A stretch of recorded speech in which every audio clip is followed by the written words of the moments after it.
Hello, everyone. How are we doing today? We'd like to welcome you to our first edition of and-C-Trip, also known as T&C Adventures. Here's Theo. You won't see him very often, but he's my cameraman, my left and my right-hand man. He'll come in every now and then and add some tidbits that hopefully you'll enjoy. Theo, would you like to say anything? Hello, everyone. All right. Today, we're going to discuss Know Before You Go. There's nothing like going on vacation, getting ready for it, and all of a sudden you have surprises come along. First thing we do as a travel agency, we take the stress out of your travel, but we want you to know before you go. There's certain things you have to have in place, and it depends on where you're going. Today we're going to focus on international travel. So let's talk about those documents. Let's get into it right away. Let's talk about the passport. Here's a passport. No, it's not the one that you need to travel with, but you get the idea. We'll get to this later. This is actually a passport card for national parks. I like this idea. But you will need an official passport if you're traveling abroad. And if you already have your passport, that's awesome, okay? But just be sure that you have at least 6 months remaining on your passport once arriving in country. You don't want to get to the gate and find out they say, oh, we can't let you in, you don't have enough time left on here. Look at your dates if you have your passport. If you don't have a passport, please get one. There's nothing like going somewhere and you can't go because you don't have, oh, I wish I could go to Aruba or Jamaica or, you name it. But you're not prepared. It is a costly thing to have. I mean, $130, $50 nowadays, I'm not sure. But how far will that take you on your travel? Everywhere you want to go, okay? It's your entry into global travel. So get your passports. And so some people will say, on a cruise, well, I don't have to have a passport. Yes and no.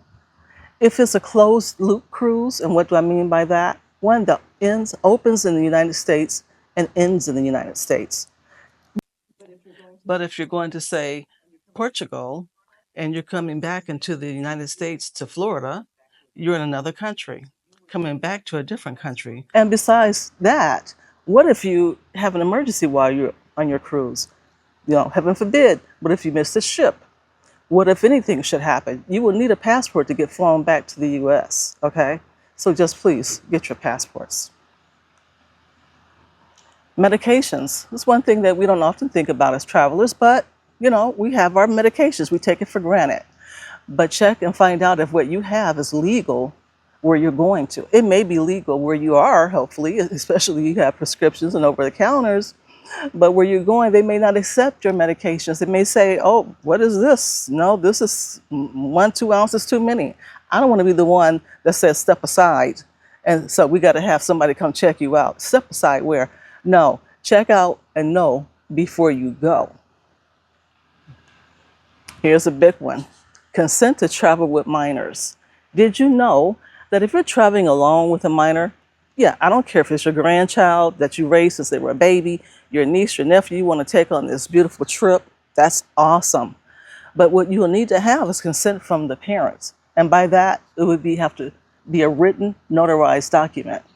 And you say, why? This is my child, this is my grandchild, or whatever. If you're a single parent, you need to have consent unless you can prove that you have full custody, all that legality thing, but you need to know before you go. And if you say, well, why I need to do all that? Because guess what? It is the law. And they said so.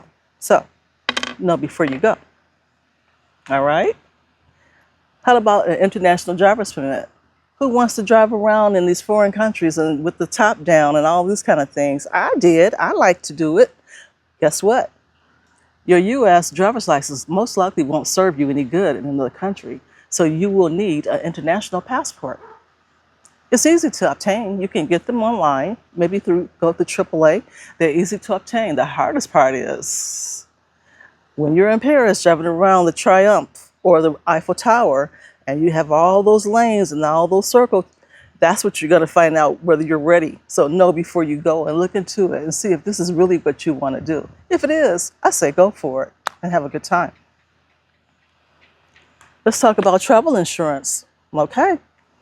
How many times do I hear people say, well, do I need it? Do I want to? I'll be honest with you. There was once upon a time where, yeah, I rolled the dice and we said, we're just going to see what happens. But As you get older, hopefully you get wiser. And then hopefully you will learn before you go, okay?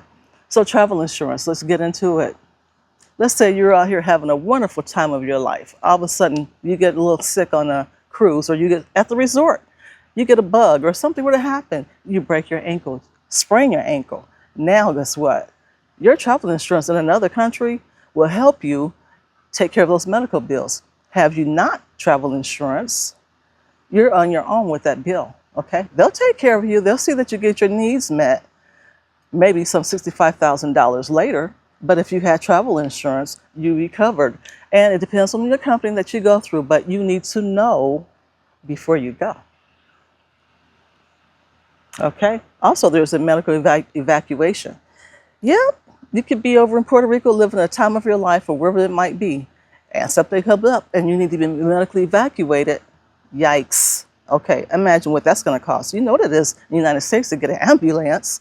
Okay, so if you have to be medically evacuated, it's an emergency, and that's why we push everyone to get travel insurance just to cover yourselves. You want to have a good time and not worry about, I wish I had, shoulda, coulda, woulda. Also, another thing to know is that you're going to different countries. Certain countries won't let you in if you have priors. Those priors could be something maybe like the DUI. Canada is one of them. You may say, well, I'm not going to be driving in Canada, but Canada doesn't care. If you fly, drive, train, boat, however you get there, if you have a DUI, you may not be allowed to enter Canada, okay? So check with your embassy and find out what's going on. It could be, especially on the cruise, that you will have to stay on board the ship, okay?